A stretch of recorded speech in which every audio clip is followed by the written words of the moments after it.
ready now? Okay. Good evening, ladies and gentlemen, and welcome to our August 3rd City Commission meeting. I will call our meeting to order. And would you call the roll, please, to see if we have a quorum? Agee. Here. Harrod. Here. Maynard. Here. Hall. Here. Shaw. Dykstra. We have a quorum. Okay. The next item is our invocation. And if you don't mind, we'll all stand and we'll recite the Lord's Prayer. Okay. Our Father, who art in heaven, hallowed be thy name. Thy kingdom come, thy will be done, on earth as it is in heaven. Give us this day our daily bread, and forgive us our trespasses, as we forgive those who trespass against us. And lead us not into temptation, but deliver us from evil. For thine is the kingdom, and the power, and the glory forever. Now, please join me in the flag salute, please. Attention, position, pledge. I pledge allegiance to the flag of the United States of America and to the republic for which it stands, one nation, under God, indivisible, with liberty and justice for all.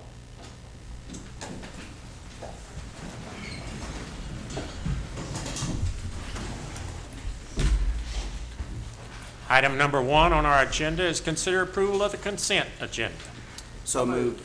Well, we'll let the ranking guy, All right. Vice Mayor. I'll second. Yeah, okay, we have a second. We have a second by Commissioner Hall. Let's vote. I didn't hear you. Commissioner Hall, I'm sorry. Motion carries. Item number 2 is citizens' participation. And at this time, we encourage you, citizens, to please feel free and come forward and enlighten us about something you'd like for us to know about, or some other things that you'd like to share with us. And you do have a 3-minute limit, and you have to come forward and speak in that microphone because it is on television and those people need to hear you and sign your name. So anybody like to come forward? Okay. State your name, please, sir. Casey Bell. Good evening, Mayor and members of the City Commission. Thank you for adding an agenda item pertaining to an ordinance to close the public access to Kimberly Street in order for the Housing Authority of the Sac and Fox Nation to move forward with their housing project to construct 2 buildings that will include 23 living units and a community safe room to accommodate approximately 100 people. It is noted that the construction will commence at the far north dead-end section of Kimberly to the north of Highland on a fee-simple tract of real estate. Currently, the Housing Authority of the Sac and Fox Nation has approximately 300 housing units, and they intend to expand their inventory to 400. The waiting list for housing is approximately 100 people at this time. The need for affordable housing is abundant within this area. The Housing Authority of the Sac and Fox Nation has been working diligently with the U.S. Department of Housing and Urban Development for over 14 months on this project. In cooperation with the Housing Authority and HUD, Bank First is pleased to be a strategic business partner as this project begins to take shape.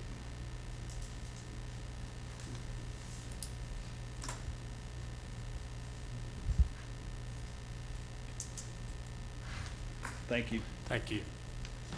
Would anyone else like to come forward and speak on any matter? Okay. Then I will close the citizens' participation section, and we will have a presentation by our city manager to Employee of the Month, Stacy Terrell and Haley Wright, Dispatch. Okay, is Ms. Terrell and Ms. Wright here? Please come on up. It gives me pleasure this evening to note these 2 fine employees who we're honoring tonight as Employee of the Month for August. These 2 dispatchers worked together during a shift, going above and beyond to help locate and save a suicidal caller. The female caller stated that she had hurt herself and was driving around but wouldn't give the dispatchers any information to check on her welfare. These 2 individuals performed several cross-references and investigated previous calls from this individual. They were able to obtain responder safety information from those calls and found out that the caller had a firearm and previously had stated that she would force police officers to shoot her. They remained calm, and through those past calls and resources that were available, officers were advised, and when they arrived, they found the caller with several self-inflicted wounds needing immediate medical attention. Due to those efforts of the dispatching team, the caller's life was saved, and emergency responders were able to get her the help that she needed. The countless issues dispatchers and emergency responders face on a daily basis often leaves them complacent or less compassionate. However, this situation and these dispatchers can serve as a reminder that even small acts can help save lives. And the citizens of Shawnee are lucky to have such dispatchers at their call and at their service. With respect to these individuals specifically, Stacy started with Shawnee Dispatch in February of 2014. Previously, she had worked at Central Dispatch and dispatched in South Carolina, where she was also a first responder. She's currently a reserve deputy for Pottawatomie County Sheriff's Office and has over 10 years' experience dispatching in a 911 center. And Haley has been with the city for approximately 8 months. She thoroughly enjoys her job and has an immense sense of pride and accomplishment for what she's able to achieve. She's married and has 2 daughters. And when Haley's not at work, she enjoys spending time with her family and taking her daughters to the zoo or the park. So with that, thank you so much, and we have these certificates for you. Thank you so much. That's right. Thank you. Thank you.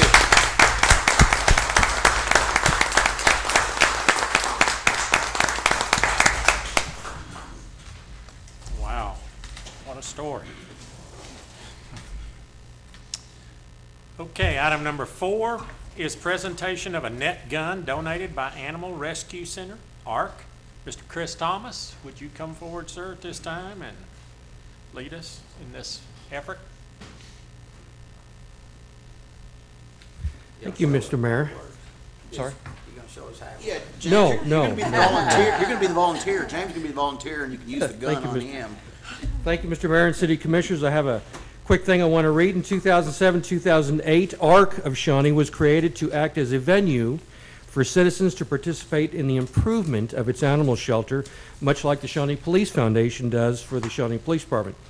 501c3 status was obtained and a board of directors was installed. When ARC first started, most people just wanted to complain about the operations of the shelter and not be a part of the solution. ARC's goal was to change this and partner with the animal shelter employees to make things better.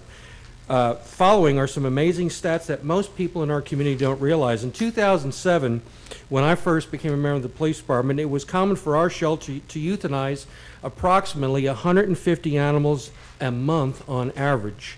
And in the month of June of 2007, we actually euthanized 233 animals. This was not a shelter problem, but a community problem because way too many people allow their animals to overbreed and run loose.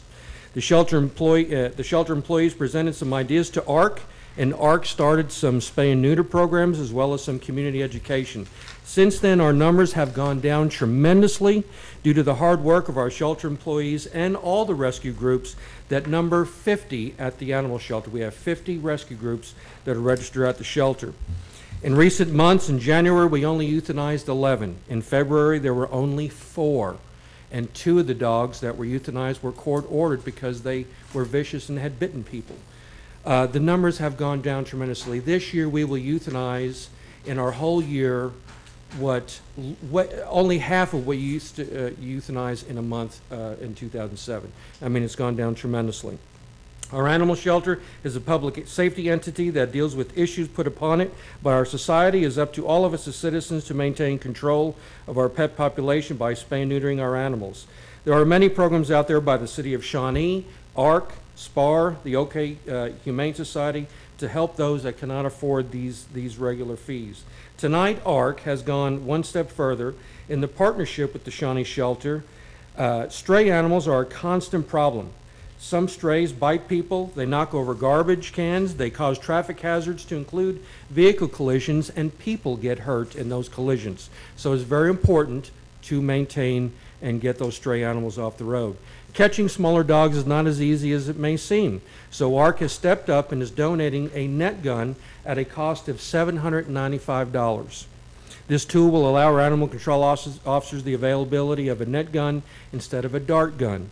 It is hoped that in the near future, ARC will donate 2 more of these net guns, putting 1 in each of the animal control trucks. I've got a copy of this for the commission to show.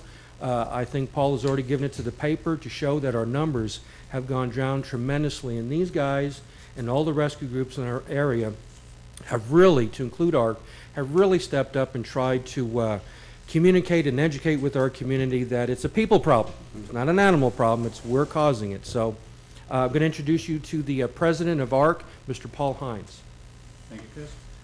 Mr. Mayor, Commissioners, it's a privilege to be here tonight. It's a privilege to work with your animal control officers. These gentlemen started out with a tough task. When ARC was formed, you had an 8% live release rate. 8%. They've maintained over 80% this year. It's astounding what they've done. It's the positive attitude and the can-do attitude and working with the rescues as well as people. When they were concerned about smaller pets, they said darting wasn't a good option. How about a net gun? The board was thrilled with that idea. And with that, we're presenting them with this net gun. If it works as efficiently as they think it will, we plan to purchase 2 more so that every truck will have it, which will mean small pets won't risk death or severe injury because of having to be darted. Thank you. And this gentleman is? This is Freddie Couch. Hi, Freddie. Great. Well, this is exciting. Thank you very much. And I want to applaud you for the great accomplishments that the Animal Control Division has done. Thank you very much.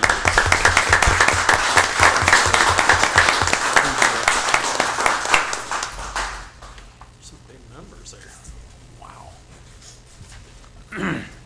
Item number 5 is a motion to reconsider an ordinance to close to the public Kimberly Street located at Block 1 and Block 2 of the Sac and Fox Addition, being a replat of Lot 16, Remington Board Addition, Section 1417 T10 R4E, applicant Housing Authority of the Sac and Fox Nation. Chair will entertain a motion in this matter. I was the one that, I think Lynn and I both asked it to be placed back on the agenda, so I'd move we reconsider the ordinance. Okay. I'll second it. Have a motion by Vice Mayor Harrod. We have a second by Commissioner Agee. Okay, let's vote.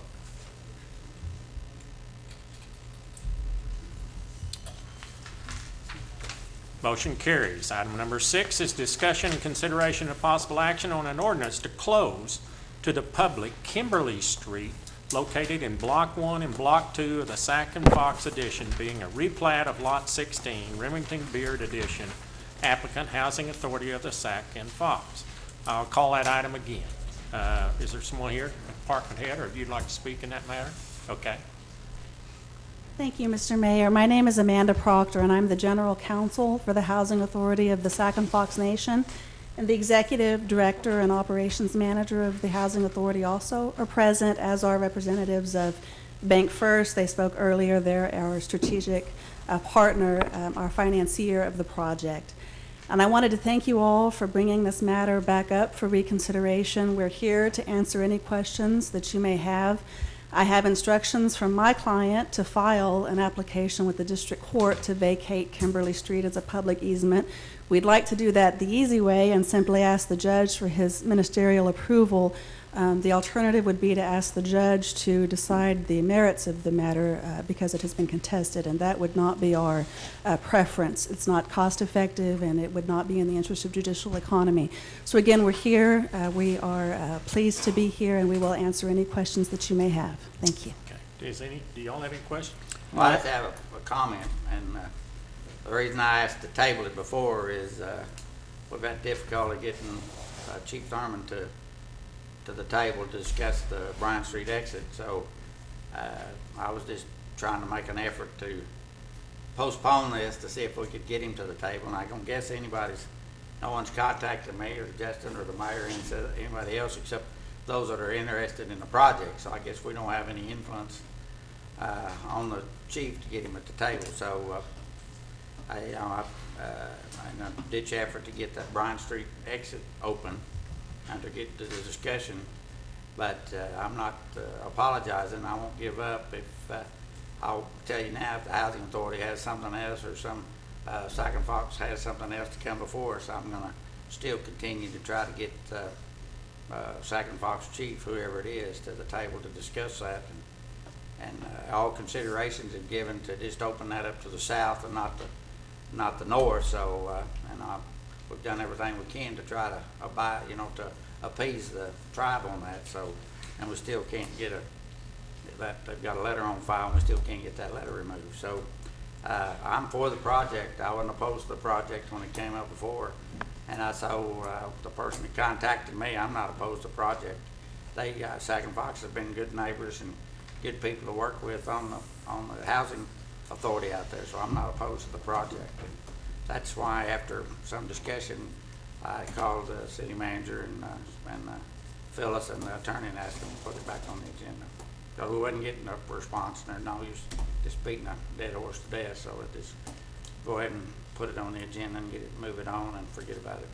And we'll certainly pass that information along. The Housing Authority is a separate agency of the tribe with a separate governing body, and we were not aware of those issues, but we'll certainly pass those along Okay, and that hope would for help. resolution. Thank you so much. Thank you so much. Do we need a staff report on this? I don't know if we do. Well, we kind of talked about it last time, right? We did, yes, sir. I'm happy to reiterate the Anybody? staff report. I don't think we need it. This is a good Linda, project. do you want to hear from the staff again on this? Okay. Okay, the chair will entertain a motion in this matter. Motion to approve. I thought we, Did No, we have this a is motion? separate. Second. No, we have a motion by Commissioner Hall and a second by Vice Mayor. Here, we had the first motion up here on the other one. Yeah. So we had this one. Okay, now, Okay. would you read the title, please, ma'am? This is an ordinance closing to public use a portion of Kimberly Street in the city of Shawnee, Oklahoma, specifically describing the street, reserving the right to reopen said street, and declaring an emergency. One question, Marianne, on the water deal, y'all got that worked out? It's in the replat, Okay. and so when the order is prepared for the district court, we'll make sure that that provision's included, Okay. so All right. that we still have easements for the water lines. All right, thank you. Okay, we have a motion and a second. Let's all vote then, okay? Motion carries. Now, let me ask you about an emergency. Should we consider voting on an emergency on It's not on this? You don't have enough people, We don't have enough people. You have to and have five. I'm it'll sorry. be all right. Okay, because they've It'll got take 30 days to get. okay, so it just moves forward. Okay, I didn't know if we needed to do something, but we have to have five on that, so I'm sorry. Any new business, Mr. Erickson? No, sir, no business. How about administrative reports? We have one tonight from Mr. Crywitty, city engineer. Who? Mr. Crywitty. Oh,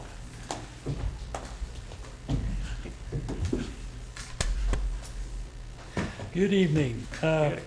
I got some good news on our Main Street streetscape project. I received Thursday a letter from ODOT giving us approval on our plans Great. and the authorization to go ahead and Great news. advertise the project for bids. One caveat, though, we have to coordinate the scheduling because it's mandatory for them to be in attendance at the pre-bid conference when we have the pre-bid conference. So our tentative schedule is going to be come back to the city commission next 2 Mondays, August 17th, and request formally authorization to let the project for bid. And we'll go ahead and, if approved, to advertise it officially. We will, of course, have to advertise it a certain amount of time for the Competitive Bidding Act, and we'll have the bid opening scheduled for September 21st. Okay, that would be the bid opening. Typically, and this project's going to be pretty lengthy as far as quantities and numbers and stuff, and we always ask for the to defer the item until the next city commission to come back for a recommendation of award. So the earliest we could come back would be October 5th to recommend award of the project. Of course, depending on costs and everything, we recommend award that night. Then the contractor, by contract and contract documents, has 2 weeks to secure the bonding, insurance, and execute the contract and get it back to us for execution. So then we would schedule probably a pre-work meeting on October 21st. And then From that meeting, depending on who the contractor is, the successful contractor, or what their schedule may be for other projects or other stuff they have working on, the earliest I would see maybe a notice to proceed be an issue would be the second week in November. Me personally would not like to start construction right before Thanksgiving, the Christmas parade, or the shopping season for the Christmas, really inconvenience the downtown merchants. So more than likely, we would probably arrive at maybe an actual start date right after the first of the year. And when you request the bids, would you put that as a start date for January? Normally, in the actual bid documents, we put in the contract time, not the exact date to start. That's arrived at the pre-work meeting. Okay. And we can issue a notice to proceed, when we decide to. It's just that, we don't want to issue it too early because of the things I It'll just take said. them a few days, or whether they allow a week or 10 days for setup, Do what? to move in, to set up and get ready. Once we issue a notice to proceed, the move-in time is within that period. What we were going to do on this project, it's from Beard Street to Oklahoma. It's 5 blocks. So so from Beard Street to Bell, we're not touching the intersection at Bell. So actually, it's basically going to be 2 separate construction sections, from Beard to Bell, and then Bell to Oklahoma. We're going to do phase 1. We're going to call it from Beard to Bell, and that's going to be a 120-day calendar day contract. We're going to set 120 days for that. From Bell to Beard, or Bell to Oklahoma, will be a 180-day contract. It's 3 blocks. And what we're going to do on this is normally on all our projects we put in liquidated damage clause for if they're run over that time, $1,000 a day, we withhold. But on this one, we're going to write into the specs in the specifications that the contractor will be, as an incentive, will receive $1,000 a day for each day under that calendar time. So it'll be 120. They'll have weather days out of that too on the time. We'll just run calendar days. No. It doesn't make Yeah. any difference about the weather. Yeah. Now, we always tell them at the pre-bid, if they're working every day they can work, if we miss the time and because of weather, then we would be lax on them. But, we're going to hold them to this one because we want to get in and out quick. Will you be bidding the landscaping separate, or is this coming? We're going to, the landscaping is part of this project, but we're also going to put some verbiage in there that we're not wanting to plant the actual landscaping until further in the spring. Yeah, January. we don't want to. If we do it now, it'll just die. So, and also, 100% of the project will have to be done on phase 1 before we even start on phase 2. The streetscape budget estimates anywhere from $2.2 to $2.6 million. Right now, we got funding about $1.8 million in the street fund, and we got about $620,000. We got 560-some thousand today in the TIF district, but at the ending fund balance for this coming year could be $618,000. So we probably wouldn't need to access until next spring or early summer. So with that saying, $618,000, our available budget's about $2.4 million, and that doesn't include yet the SMA paying for the water line, which is about $433,000 of this project. So we would be coming back to you next meeting with the formal request, and we'll have we can have a PowerPoint showing the exact funding because the $1.8 million in the 302 account, I'm not real sure whether it includes the ODOT grant has been included in that. If it has, then we'll need to factor that in. The grant's going to be about $410,000. So what was that about the water line?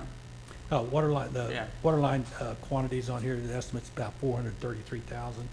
SMA will have to pay for that. Oh, okay. I don't want it to come out of my street fund, and we can't pay for it with ODOT funds. And might be able to pay with the TIF, but don't know if that'd be All right. be practical. But Just to make it Well, I think that's great news. On behalf, I know Linda's probably excited about this. She's been working hard on downtown. So it's getting real close. A few more months and we'll It's be really tearing it great. up. How did we go about, would you, the person that you reach to in ODOT, would you thank them on behalf of this commission for awarding this to us, how we appreciate it? Sure will. You know, I mean, It's been a long sometimes, time and- making. We'll And I hope we don't We'll let get him letters know. in the paper about how bad it is while it's being torn up and all that, because that's called progress. But I will tell you this, we do appreciate what ODOT does for this community, and we are really blessed. I'd also like to express an appreciation to John Krawicki for all the work that he's done on this. because- and my staff. Yeah, Michael Luty's okay. had a lot of Mike's taking a effort little into abuse it, I'll over it. tell you that. Do what? Well, great job, great job. Thank you so much. We look forward to getting that at the next meeting. Okay? Wow. Commissioners' comments? Any comments? Yeah. Are we starting down here? Or we starting down there? Well, start on the right. Okay. I can mark mine off if you care about me. Well, just a couple things. School starts this week in Shawnee, and just remind everybody, the kids will be out and about, and be mindful of the school zones. I think it's the 13th, I believe, August 13th when it starts for all the local schools. So just be aware and be out and watch out for the kids. And we do have, I guess, part of Kickapoo now open. The part that's open is really, really nice. Really, really nice. So we're glad to see some progress being made there. It'll be really nice when we get everything open, but we at least have a good view of what's to come here in the near future by the part that is open. James, you, well, excuse first me, of were all, you finished? I'm done. Okay. Tell you, Bank First, of course, I didn't do, I wasn't trying to create a problem for the project at all. I was all for the project, but I was just trying to get, and you know how long that's been going on the Bryan Street exit. Justin, how we coming on the fire station on Bryan Street? Sir, we have a contractor in there this week, doing the mold remediation, and then, we are looking, when that gets complete, we'll be taking a closer look at the building to see what kind of repairs are necessary and kind of what the prognosis is for the future. So I'll have a lot more information for you at the next meeting. The next couple of weeks are gonna be quite busy out there. I think I mentioned to this before, but when that building was under construction, the contractor and the architect tried to get them to raise the elevation and do some drainage work around back, so that change order was never approved, so we finally just progressed ahead, and I was one of the subcontractors on it. So we just progressed ahead and built the building, and we all got in trouble about, I donated money to the flagpoles out front, and we all got our letters, a letter to the editor about our flagpoles that we didn't need, but it didn't, and that right, Phil, it didn't cost a city anything. I think all of us donated the flags and the flagpoles and everything else to the fire chief. But anyhow, that's just one of those things that happened. It should have been, the elevation should have been raised up, and then it wouldn't have been this kind of a problem. Another thing is that the newspapers, they printed some information about the Hearth Act. I did a little research in about 10 minutes and found out that it's not even actually ever been approved. It's a House bill resolution that was introduced in 2010. It's never been voted on. It's never been presented to Congress or the House, so it's not anything that's active. It's the BIA uses this as maybe it's giving them permission to do something, but it's actually never been approved, never passed Congress, never been out of committee. So my suggestion would be, before we print something like they're not subject to taxes or so forth, we need to check it out to make sure that that's actually what the bill says, and that's not what it says. So that's my 2 cents, and I would encourage you to check it out. I'm surprised that, for sure, at our local newspapers, Wayne and our editors, they didn't check that out to make sure it was correct before they published it. That's my comments. Commissioner Agee. I'd just like to say that we have a new organization downtown. I don't know how many of you all are familiar with the Downtown Task Force that was formed under the Chamber of Commerce. But we've grown up now, and we formed a new organization called the Historic Shawnee Alliance. And I'm hoping that you'll be hearing a lot about that new organization in the near future. We'll be doing a lot of publicity, fundraising, and we've got some great projects that we're working on that I hope that you'll begin to see some of the positive results. We're going to be working hand in hand with the city.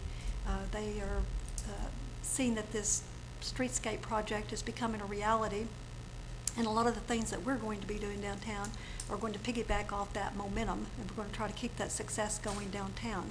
So just wanted to let you know that you'll stay tuned. You're going to be seeing some good things happening downtown. And we do have, it will be a 501c3 called the Historic Shawnee Alliance. Anything else? Okay.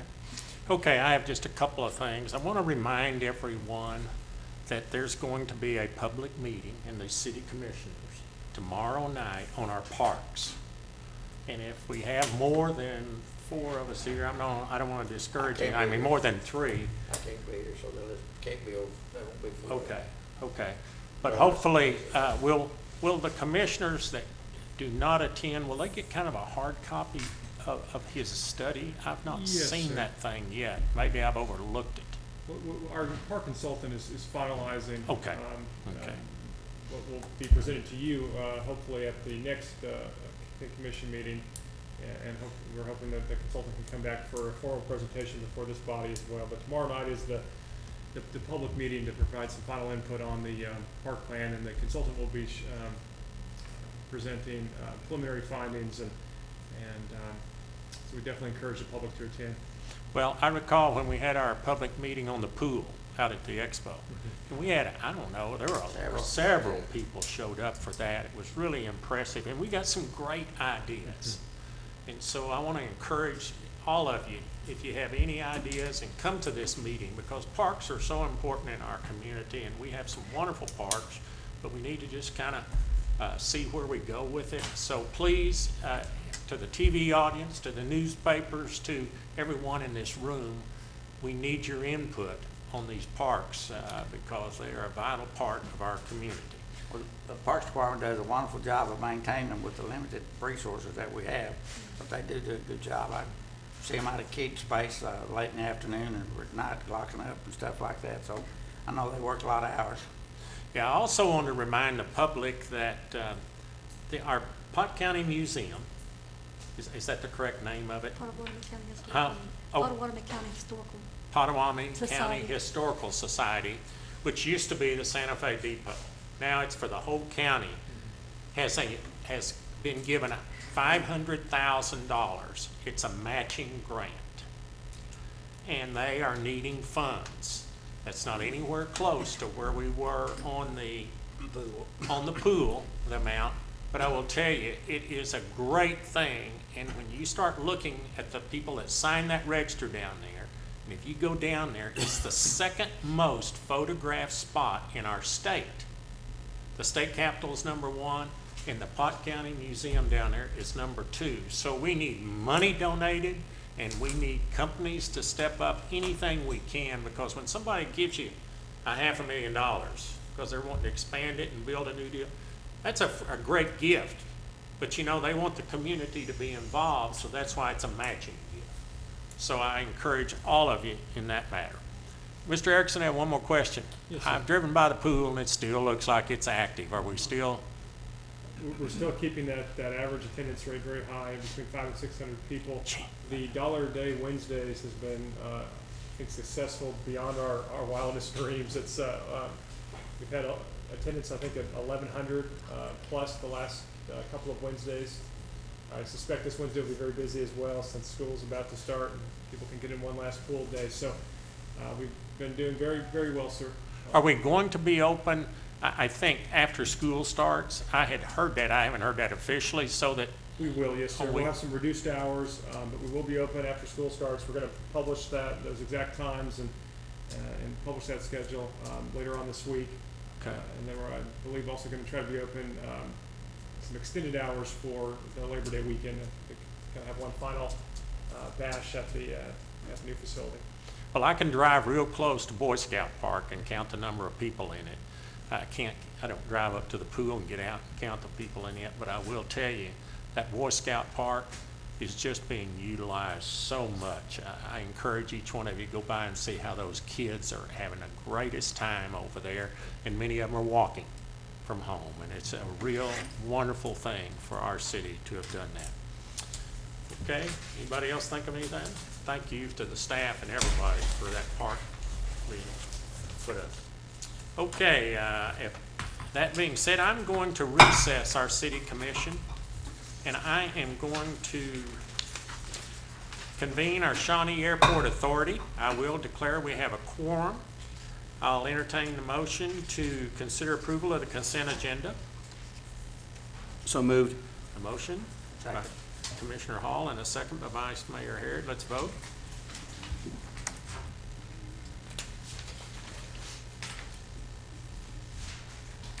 Motion carries. Any new business? No, sir.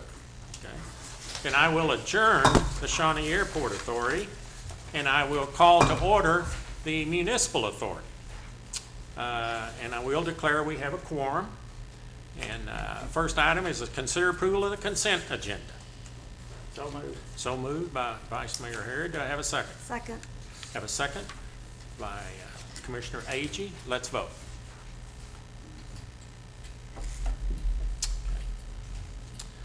Item number 2 is any new business in the Municipal Authority. There's none, no, sir. None, okay. Item number 3 is consider an executive session to discuss potential claims, litigation, or other options regarding the following cases: Citizens Potawatomi Nation District Court case, Citizens Potawatomi Nation versus the Shawnee Municipal Authority, and Oklahoma County District Court case, Shawnee Municipal Authority versus the Potawatomi Rural Water District Number 3, and the Citizens Potawatomi Nation and Oklahoma Water Resources Board as authorized. The chair will entertain a motion in this to go into executive session. So moved. Second. Have a motion by Commissioner Hall and a second. Let's vote.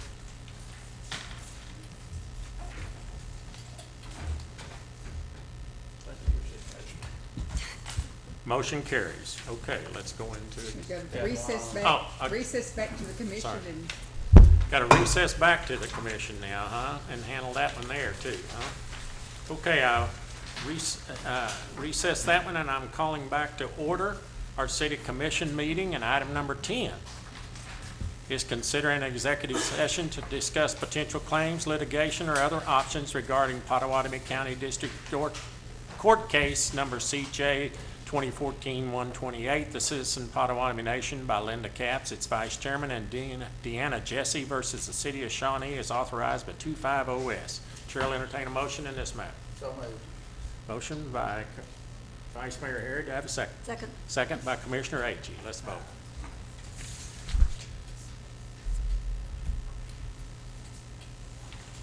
James, it didn't take yours. Oh, sorry. That's all right. My finger's getting weak. Motion carried, okay. I will recess this to an executive session.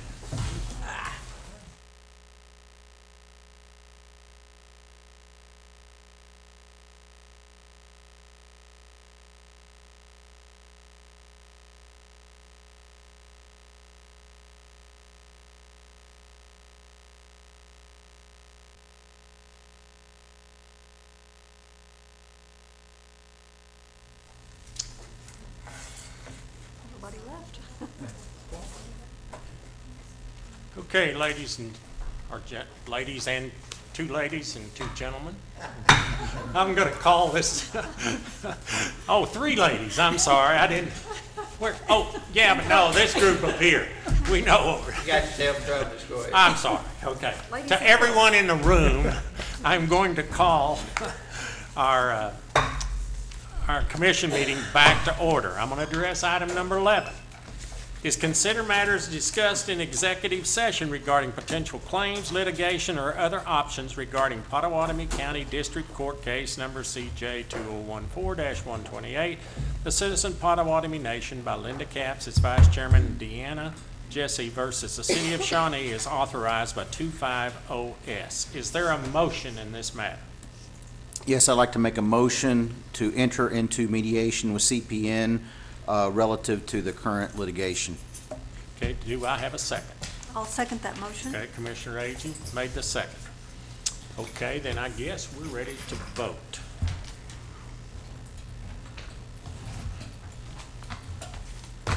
Motion carries. Okay. I will adjourn this city commission and thank you for all you people. Gotta go to the SMA, gotta go back to Oh, SMA. I forgot all about the SMA. I gotta find it. I gotta read It's that, very huh? confusing. So I can't adjourn. I have to recess that Do we one, have to- right? I gotta No, read. No, you're fine, just go on. Okay, with number SMA, 3 is reconvene. consider an executive session to discuss potential claims, litigation, or other options regarding the following cases: Citizens Potawatomi Nation District Court Case, Citizen Potawatomi Nation versus Shawnee Municipal Authority, and the Oklahoma County District Court Case, CJ-2015-2455, Shawnee Municipal Authority versus Potawatomi Rural Water District Number 3, the Citizens Potawatomi Nation and Oklahoma Water Resources. I'll entertain a motion in that matter. Do we, Make that same one. same mo, yes, I'd like to make a motion that we enter into mediation with CPN And other relative, parties. and other parties relative to the ongoing litigation. And I'll second And we that have a motion. second by Commissioner Agee, okay? Now, let's vote on this one. Motion carries. Can I adjourn now? Yes, I adjourn. please.